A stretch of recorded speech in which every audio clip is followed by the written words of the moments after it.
This is the fourth video on effective data collection.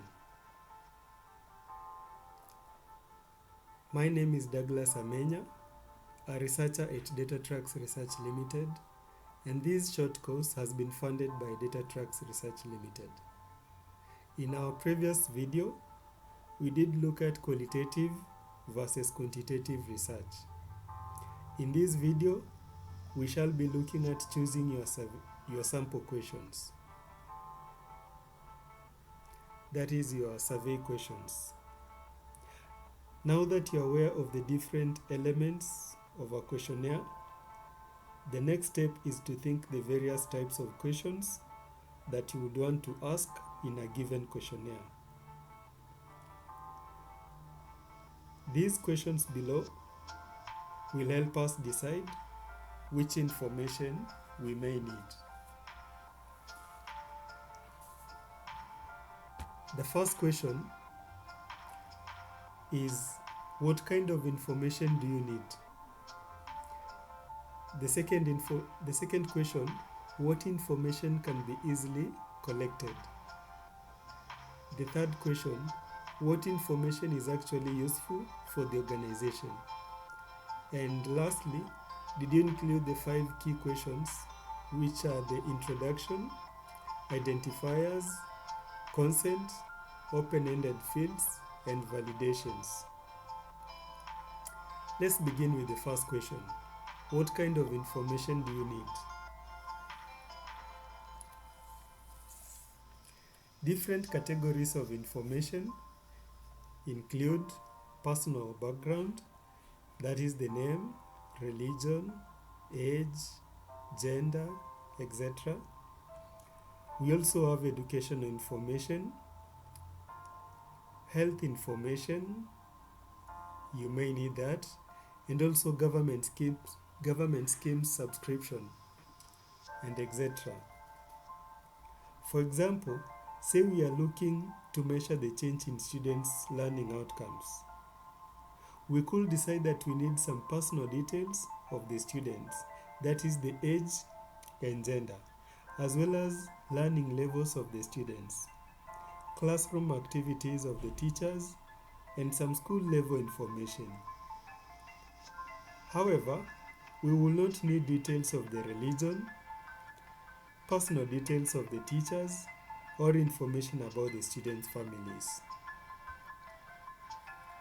What about the second question? What information can be easily collected? Personal information can be easily collected, but BMI, weight, etc. might be difficult to collect.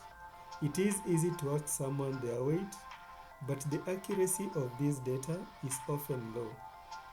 Measuring people's weight with a scale is far more accurate, but it's also more difficult. So as a result, we should choose parameters that are useful and can be collected effortlessly. For example, say we want to judge a teacher's classroom skills. You might be tempted to capture a lot of information about the classroom. You can probably sit in the classroom and capture classroom activities for an hour. Or you could simply do a 5-minute observation to what happens in a typical day. You need to balance the effort in collecting additional information and the value of that information. The third question, what information is actually useful for the organization? It is tempting to collect all information that you can, but it is important to only collect information that is useful for the organization. For example, say you want to judge a teacher's classroom skills through a 5-minute observation. It will be easy to simultaneously collect other information of the school or students. However, do not collect information just because you can collect it. Only collect information that will help you with your analysis. And finally, the fourth question, Did you include the 5 key questions? Always have the following questions in your questionnaire. These 5 key questions. 1. It is introduction. The right introduction to the survey can set the tone of the survey and is often helpful in making the respondent understand why the survey is important and how it will help him or her in return.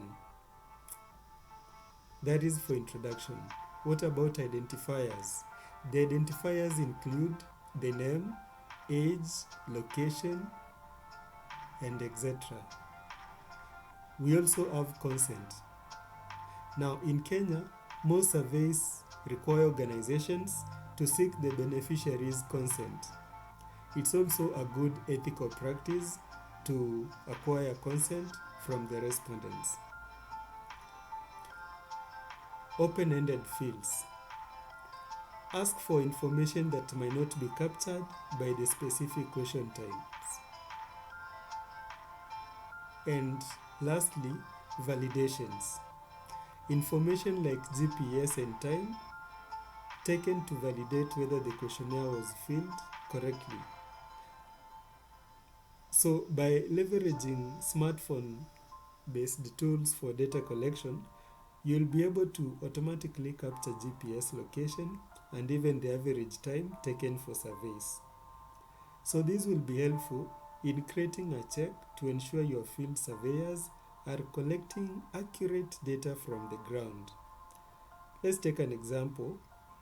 If you are collecting data from households in a village, then possibly the GPS coordinates of each survey response should be a minimum of 15 meters apart.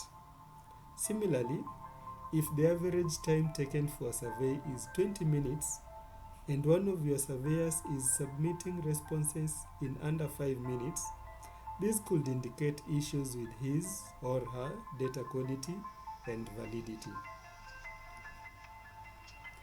In our next video, we shall be looking at choosing the right question type. My name is Douglas Amenya. See you then.